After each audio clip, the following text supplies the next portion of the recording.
Right? इस question में जो स्पीशीज दिए हुए हैं they aren't like the common species, तो उनका रिएक्शन भी मैंने दे दिया है यहाँ पर,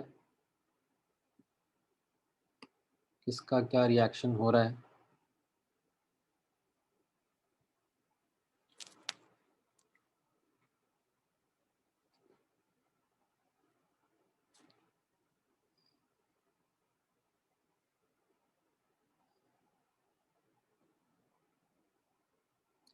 अदरवाइज कॉमन स्पीशीज होती हैं तो उनका रिएक्शन आपसे एक्सपेक्टेड होता है कि किसका किसके साथ रिएक्शन होगा, वो आप लोगों को पता होगा। राइट, अभी धीरे धीरे आई थिंक अब आपको थोड़ा आइडिया लगने लग गया है रिएक्शंस का। I would not say complete idea लग गया है, ठीक है, बट कुछ कुछ common oxidising agents and reducing agents के रिएक्शंस के बारे में आपको आइडिया लगने लग गया है। मैंगनीज +7 से +2 जाता है इन एसिडिक मीडियम, डाइक्रोमेट +6 से +3 जाता है, राइट। H2O2 जो है वो ऑक्सीडाइजिंग एजेंट रिड्यूसिंग एजेंट दोनों की तरह एक्ट कर सकता है। अगर वो ऑक्सीडाइजिंग एजेंट की तरह एक्ट कर रहा है तो खुद रिड्यूस होकर H2O में चला जाता है, अगर रिड्यूसिंग एजेंट की तरह एक्ट कर रहा है तो खुद ऑक्सीडाइज होकर O2 में चला जाता है, राइट। आई होप वो सब जो एस्पेक्ट्स हैं about common oxidising agents and reducing agents, their reactions, common ones, वो अब आपको धीरे धीरे याद हो रही है, ठीक है। एंड जहाँ जहाँ पे आप अटकते हो you are able to go back and refer to that sheet जो हम लोगों ने लिखी थी, जो 2 पेज के रिएक्शंस देखे थे।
ऑलराइट, आया कुछ आंसर किसी का इसमें?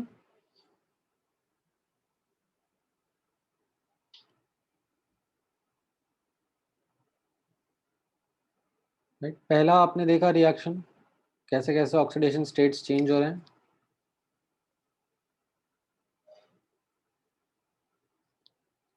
एन फैक्टर्स भी आपने देखे, ये ब्रोमेट आयन जो है BrO3- इसका एन फैक्टर 5 रहेगा, SeO3 2- आयन का एन फैक्टर 2 रहेगा, राइट। इसके बारे में बोला जा रहा है कि ये टोटल 20 ml एंड 1/60 मोलर डाला है, राइट। एंड ये SeO3 2- इज कंज्यूम्ड कंप्लीटली, ठीक है, कंज्यूम्ड कंप्लीटली। फिर जो बचा हुआ BrO3- है उसका रिएक्शन फिर ये AsO2- से कराया जा रहा है, और ये उसका रिएक्शन है, बट इस केस में इसका एन फैक्टर 6 रहेगा बिकॉज ये +5 से -1 जा रहा है,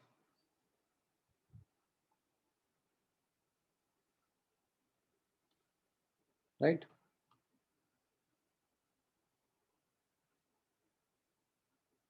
हाँ सर, विश नहीं, इसके पहले नहीं, यही क्वेश्चन से स्टार्ट किया है अपन ने।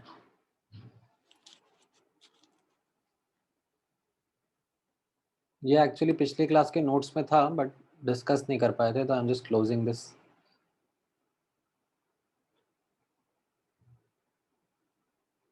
तो यहाँ पर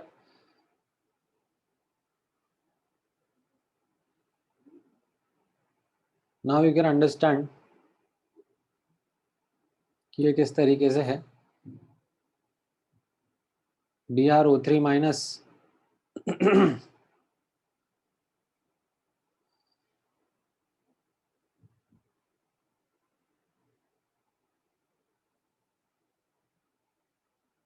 इन दोनों रिएक्शंस में कंज्यूम हो रहा है, तो ये टोटल जो इसका अमाउंट है वो हमारे लिए यूजफुल रहेगा,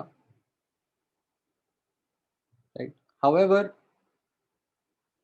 यहाँ पर जैसा आपने लास्ट क्लास में भी देखा था कि जब n factor of common species अलग अलग रहता है, ये कॉमन स्पीशीज BrO3 माइनस अलग अलग है, तो फिर what we will do is we will rely upon millimoles का अंडरस्टैंडिंग रादर देन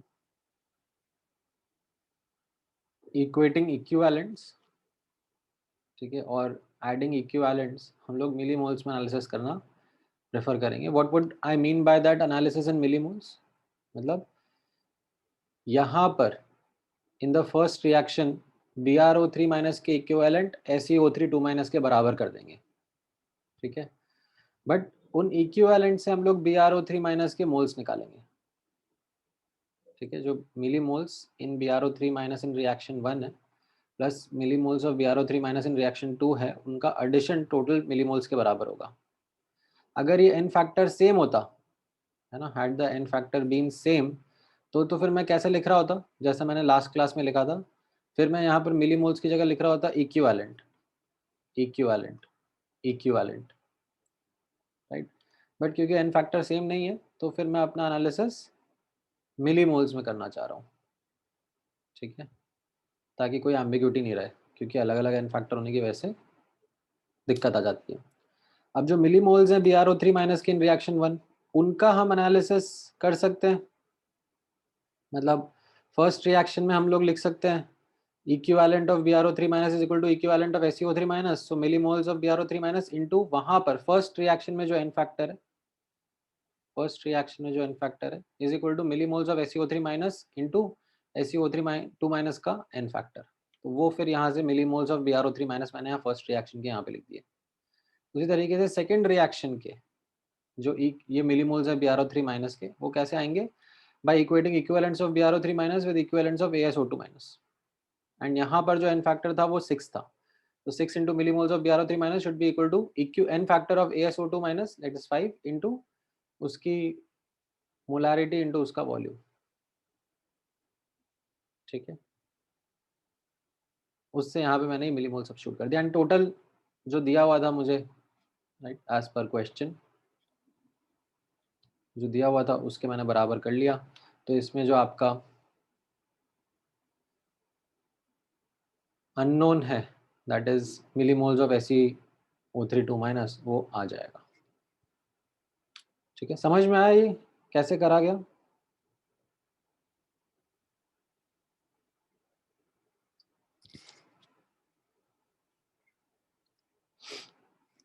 ठीक है, तो अगेन कॉन्सेप्ट वही है, इक्विवेलेंट्स इक्वेट करने हैं, जो कि हम लोग काफ़ी टाइम से सीखते आ रहे हैं इस चैप्टर में। इट्स जस्ट दैट कि क्वेश्चंस का लैंग्वेज थोड़ा सा, टाइट्रेशन के जो क्वेश्चंस होते हैं उनका लैंग्वेज थोड़ा सा कॉम्प्लिकेट हो जाता है, एक रिएक्शन की जगह 2 रिएक्शन हो जाती हैं, कई बार लाइक और भी ज़्यादा रिएक्शन हो जाती है, मतलब जैसे अभी बुकलेट में आप देखोगे, अभी मैंने वैसे वाले क्वेश्चंस आपको नहीं कराए हैं, ठीक है, क्योंकि वो और भी ज़्यादा चैलेंजिंग हो जाते हैं, बट अगर आप बुकलेट में ये वाले देखोगे, लेट मी शो यू एक आध क्वेश्चन, जो सब्जेक्टिव वाले क्वेश्चंस होते हैं ना, ठीक है, वो थोड़े चैलेंजिंग है। जैसे फॉर एग्जांपल कोई लंबा चौड़ा सा क्वेश्चन देखते हैं, कहाँ गए सब्जेक्टिव सब्जेक्टिव सब्जेक्टिव में, मतलब इसमें तो फिर भी ठीक है, रंजीत साई में तो और भी ऐसे बड़े बड़े भर भर के रिएक्शंस होते हैं, क्वेश्चंस होते हैं, ठीक है। अब जैसे ये है ठीक है, ये वाला क्वेश्चन आप, एक मिनट, ठीक है, करा नहीं रहा हूँ मैं, बस एक बार दिखा रहा हूँ आप लोगों को ऊपर ऊपर से कि वो सब्जेक्टिव वाले क्वेश्चंस में से है ये। तो इसमें अब कॉन्सेप्ट अंडरलाइन वही रहेंगे, बट जस्ट कॉम्प्लेक्सिटी बढ़ जाएंगी। मतलब कैसा, hydrogen peroxide reacts with KMnO4 in acidic medium. तो H2O2 plus KMnO4 in acidic medium, क्या रिएक्शन होता है, आपको आइडिया है?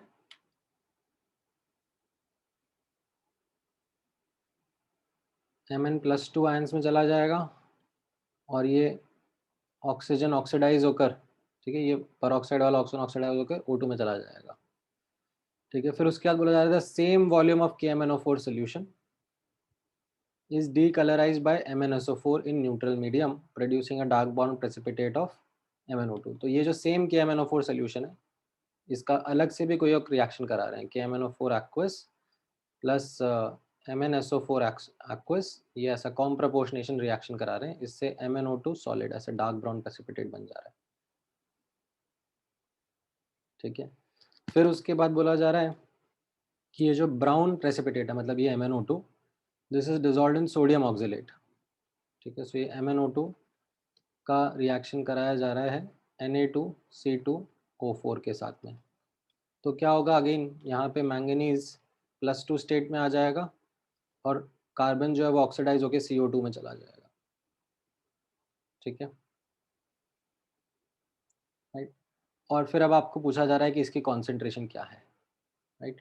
तो आपने तरीका नोटिस करा, मतलब when I was solving such kind of question, मतलब ये क्या, this is very difficult kind of question, this is not mains type of question, this is advance, and advance में भी this is like a question कि time लगता है। ठीक है, क्यों? क्योंकि इसमें क्या करा उन्होंने, मतलब हम लोग एक रिएक्शन का क्वेश्चन तो मेंस लेवल पे देख लेते हैं, दो रिएक्शन भी आ जाती हैं like double titration back titration, तो उसमें भी हम लोग देख लेते हैं। ठीक है, अब इसमें तो क्या करा कि 3 रिएक्शंस करा दी।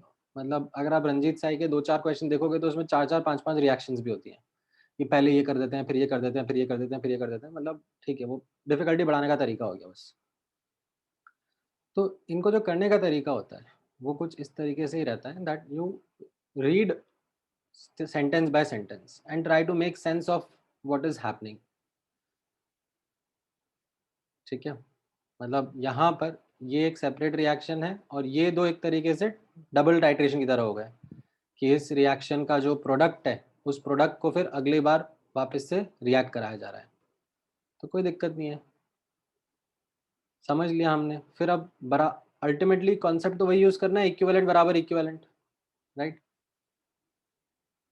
अब बीच बीच में आपको इनका कुछ कुछ डेटा दिया हुआ है, कुछ कुछ नहीं दिया हुआ है, तो आप जहाँ पे नहीं हुआ है वो वेरिएबल अज्यूम कर लो। लाइक इसकी कॉन्सेंट्रेशन C1 है, इसको वेरिएबल अज्यूम कर लो।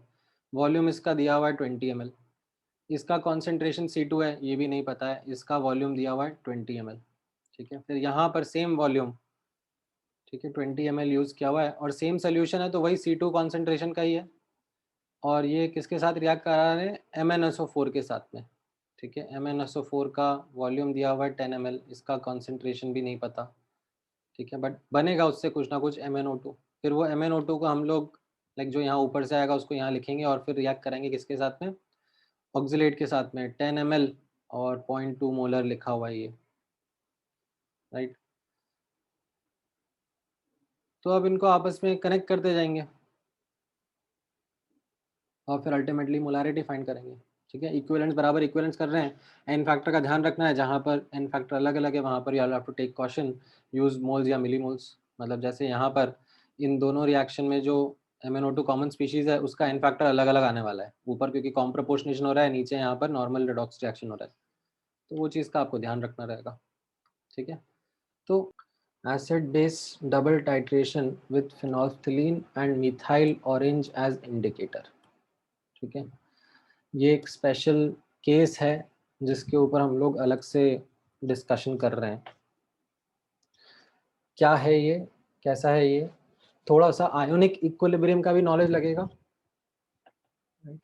Do you remember phenolphthalein as an indicator का रेंज? रेंज याद है आपको फिनोल्फ्थालीन का क्या रहता था? 8.3 से 10. Great. Do you remember methyl orange as an indicator का रेंज? नोट्स में देख लो भले ही जाके.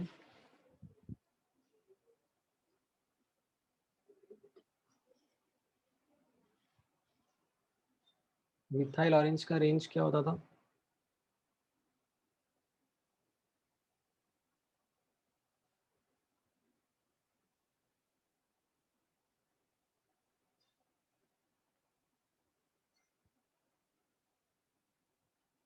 थ्री पॉइंट टू से 4.4. ठीक है. गुड.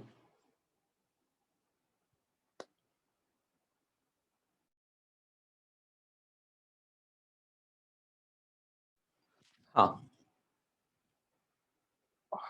3.2 से 4.4 इनका रेंज आता है. तो ये थोड़ा सा हमें एक बैकग्राउंड याद रहना चाहिए while we are doing these questions. अब होता क्या है इसमें, ध्यान से नोटिस करना. सो क्वेश्चन इस तरीके से है, ये टाइट्रेशन इस तरीके से है दैट आपके पास में Na2CO3 का सोल्यूशन है. राइट, यू हैव Na2CO3 का सोल्यूशन और आपको H2CO3 का K1 K2 याद है. नहीं याद है तो मैंने यहाँ पे लिख दिया है. H2CO3 का K1 होता था 10 की पावर -7 और K2 होता था 10 की पावर -11 रफली. ठीक है. तो it's basically a base solution. ठीक है, बोलने के लिए strong base weak acid salt है, but essentially it's a base solution only.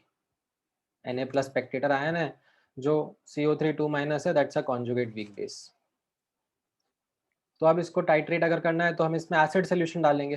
Right, we decide to take HCl and उसको ड्रॉप बाय ड्रॉप मैनर में डालेंगे. Now if you remember something about acids and base, तो यहाँ पर जो reaction होगा वो 2 स्टेप्स में होगा. What will be the first step?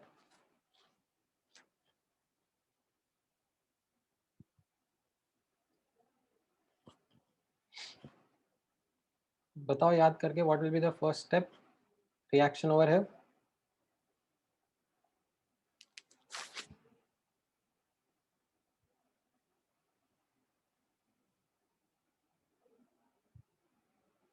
Na2CO3 will react with HCl to form NaHCO3.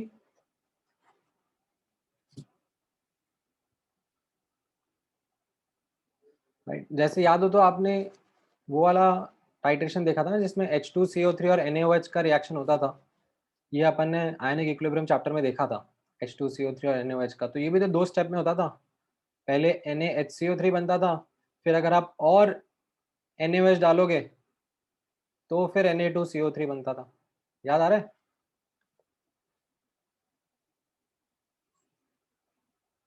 तो यहाँ पर भी HCl जब आप डालोगे Na2CO3 के सोल्यूशन में तो पहले क्या होगा? पहले NaHCO3 बनेगा. ठीक है, और ये आपका फर्स्ट इक्विवेलेंस पॉइंट आएगा. Can you help me calculate कि ये जो फर्स्ट इक्विवेलेंस पॉइंट आएगा तब pH कितना होगा? When this gets over, first equivalence point is achieved, what will be the pH at that equivalence point?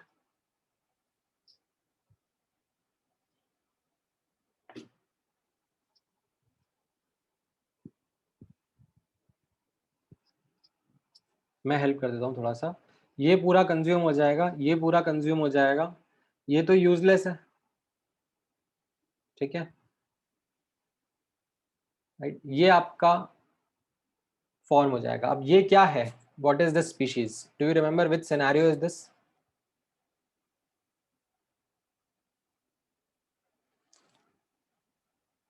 It is a strong base weak acid salt and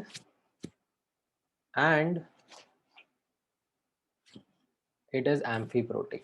तो amphiprotic के case में pH कितना हो जाता था? Half of pK1 plus pK2. तो अगर pk1 आपको दिया हुआ है, ये k1 k2 का डेटा दिया हुआ है, तो उससे आपको समझ में आ जाएगा that the first equivalence point will be achieved around a pH of 9.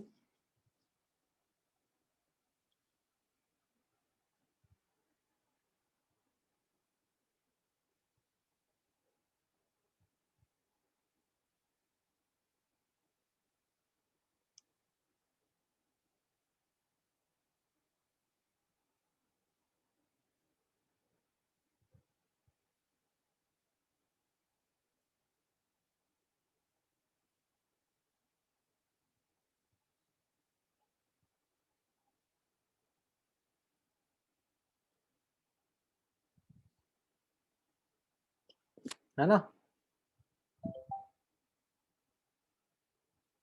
Clear है ये?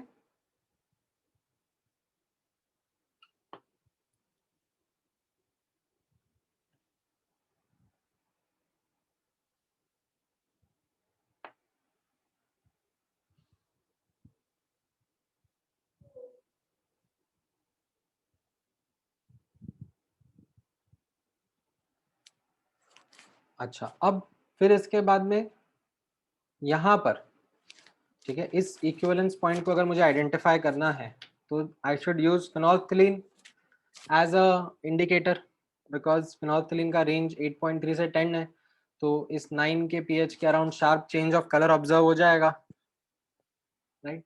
तो फिनोल्फथलीन मेरा इंडिकेटर की तरह वर्क करना चाहिए, सूटेबल रहेगा इस वाले स्टेप को अगर मुझे आइडेंटिफाई करना है तो, है ना?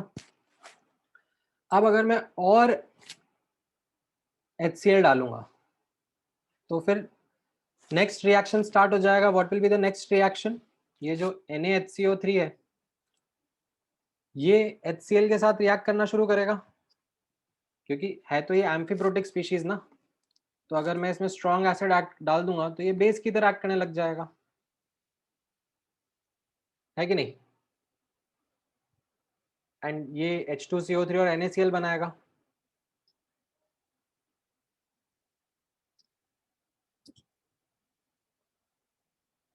अच्छा, अब इस केस में व्हाट विल बी द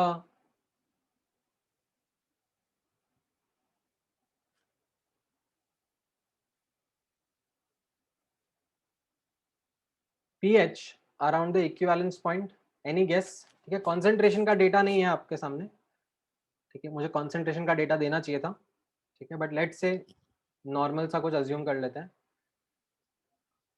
तो यहाँ पर आपको समझ में आएगा कि ये दोनों पूरे कंज्यूम हो जाएंगे, क्या बचेगा? ये तो यूजलेस है. और क्या बच जाएगा? Weak acid solution. और वीक एसिड सोल्यूशन का pH कैसा रहता है? Like H plus will be equal to under root of K into C, right? Concentration दिया नहीं है आपको मैंने यहाँ पर, ठीक है, under root of K1 into C आएगा यहाँ पर H प्लस, बट वो डेटा दिया नहीं है. बट आप इतना तो सोच ही सकते हो ना कि pH 3 से 4 के बीच में रहेगा लगभग लगभग. मतलब weak acid solution used to imply that H plus concentration is equal to root K1 into C. अभी K1 जो है वो आपको 10 की पावर -8 दिया हुआ है, कॉन्सेंट्रेशन का डेटा नहीं है अभी अपने पास में, बट मान लेते हैं 1 मोलर भी है तो ये 4 के आसपास का pH आ जाएगा, है कि नहीं? तो इस केस में ये methyl orange would be a good indicator to help us figure out this second equivalence point.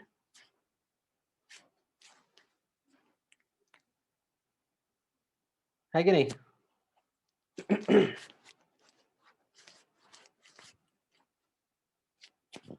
ठीक है, ग्रेट.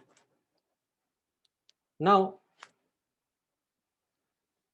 विद दिस नॉलेज, ठीक है, कि जब हम लोग ये वाला एसिड बेस टाइट्रेशन कराते हैं Na2CO3 प्लस HCl का, अब इससे हमारी क्या क्या लर्निंग्स हो गई? इससे हमारी इंपॉर्टेंट लर्निंग्स थी कि 2 स्टेप रिएक्शन होता है, बेसिकली 2 इक्विवेलेंस पॉइंट आते हैं इसमें. लाइक ये रिएक्शन से पहला इक्विवेलेंस पॉइंट आता है जिसको हम लोग फिनोल्फथलीन एज इंडिकेटर से आइडेंटिफाई कर सकते हैं, राइट? एंड दूसरा जो स्टेप है दूसरा इक्विवेलेंस पॉइंट, उसको हम लोग मिथाइल ऑरेंज एज इंडिकेटर से आइडेंटिफाई कर सकते हैं, राइट। ये हमारी लर्निंग हो गई, इस लर्निंग को हम लोग याद रखेंगे अब। बेस्ड ऑन दिस लर्निंग, ठीक है, अब अगर मैं आपसे क्वेश्चन पूछूं तो आपका क्या आंसर रहेगा?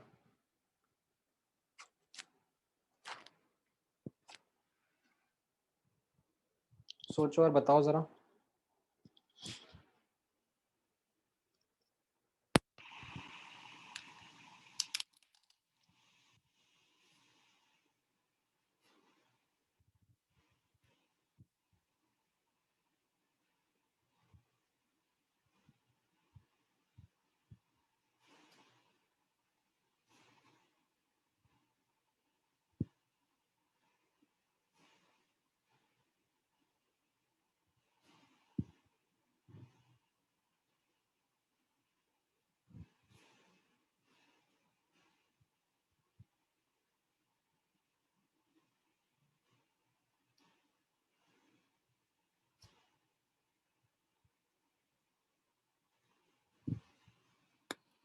तो इसमें आपको इतना समझ में आएगा दैट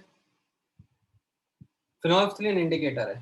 फिनोल्फ्थलीन इंडिकेटर है मतलब सिर्फ पहला ही रिएक्शन हो रहा होगा, लाइक एन फैक्टर जो है Na2CO3 का, मतलब अगर मैं मोल कंसेप्ट से बात करूं, इक्विवेलेंस कंसेप्ट से नहीं बात करूं, मतलब पहला ही रिएक्शन हो रहा होगा, और पहला रिएक्शन हो रहा होगा तो इससे मैं वॉल्यूम ऑफ HCl निकाल सकता हूं। अगर इक्विवेलेंस कॉन्सेप्ट से बात करूं तो मैं इक्विवेलेंस कॉन्सेप्ट से ऐसे बोल सकता हूं कि Na2CO3 का एन फैक्टर 1 ही रहेगा, मतलब वो 2H+ एक्सेप्ट कर सकता है, बट क्योंकि फिनोल्फ्थलीन इंडिकेटर है तो वो तो फर्स्ट स्टेप ही करेगा सिर्फ, हमें तभी कलर चेंज मिल जाएगा। तो फिर मैं equivalent of Na2CO3 equal to equivalent of HCl कर सकता हूँ और उससे वॉल्यूम पता कर लूँ, राइट। समझ में आया ये दोनों तरीके से सोल्यूशन, मोल कंसेप्ट से या इक्विवेलेंस कंसेप्ट से?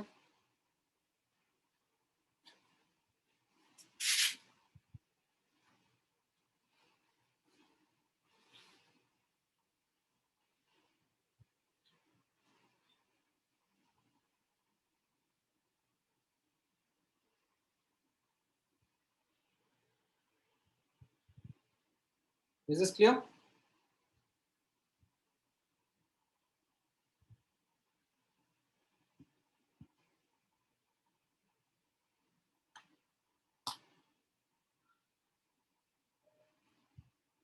अच्छा, अब यही क्वेश्चन चेंज कर दिया मैंने, बताना जरा क्या आंसर आएगा। अरे थोड़ा वेट तो कर लेते हैं मुझे पूरा क्वेश्चन करने के लिए, तो ज्यादा ही समझदार हो गए हो। मिथाइल ऑरेंज अगर इंडिकेटर होगा तो yes, now there will be 2 steps that will be happening. तो मेरा जो मोल कंसेप्ट से रहेगा तो I will have to write both the steps, ठीक है, मैंने यहाँ पे कंबाइन करके लिख दिए। अदरवाइज यू कैन थिंक कि अब मुझे अगर इक्विवेलेंस कॉन्सेप्ट से करना होगा तो मैं Na2CO3 का एन फैक्टर 2 लिखूंगा, ठीक है, because both the steps are going to happen and उससे वॉल्यूम 200 ml आ जाएगा, ठीक है। चलो ग्रेट, तो आई थिंक आपको कॉन्सेप्ट समझ में आ गया है। कॉन्सेप्ट समझ में आ गया है तो फिर अब आपके सामने ये क्वेश्चन है। चलो 5 मिनट है आपके पास में, शुरू हो जाओ।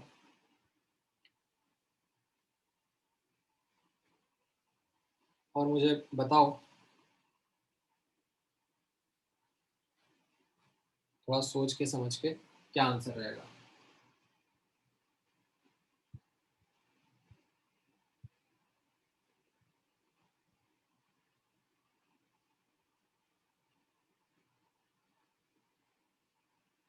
ठीक है, नोट्स भेज दूंगा मैं आज के आप लोगों को, क्योंकि मैंने आपको टाइम दिया नहीं है फ्रैंकली आज कॉपी करने के लिए, because this was just the last part that I wanted to complete.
Answer दे दिया आप लोगों ने। x plus y in A option and x plus 2y plus z in second option. x plus 2y plus z हो जाएगा ना। हाँ ईशान आपका सही है। प्रशस्त एंड सर्वेश समझ में आया। इसके 2 स्टेप्स लगेंगे ना, तो इसका ट्वाइस हो जाएगा ना मिथाइल ऑरेंज के केस में। इसका इन फैक्टर 2 रहेगा। समझ में आया। NaOH का इन फैक्टर 1 रहेगा, Na2CO3 का इन फैक्टर 1 रहेगा, ठीक है। और NaHCO3 का तो रिएक्शन ही नहीं होगा जब फिनोल्फथालीन इंडिकेटर है, तो HCl required X plus Y आ गया। जब मिथाइल ऑरेंज यूज कर रहे हैं तो NaOH कंज्यूम हो रहा है, एन फैक्टर 1 रहेगा। Na2CO3 के दोनों स्टेप्स हो रहे हैं तो एन फैक्टर 2 रहेगा, और NaHCO3 भी कंज्यूम होगा, उसका एन फैक्टर 1 रहेगा। तो that's it. HCl required will be X plus 2Y plus Z। ठीक है, तो आई थिंक काफी इजीली आपको ये समझ में आ गया है। ठीक है, ऑलराइट।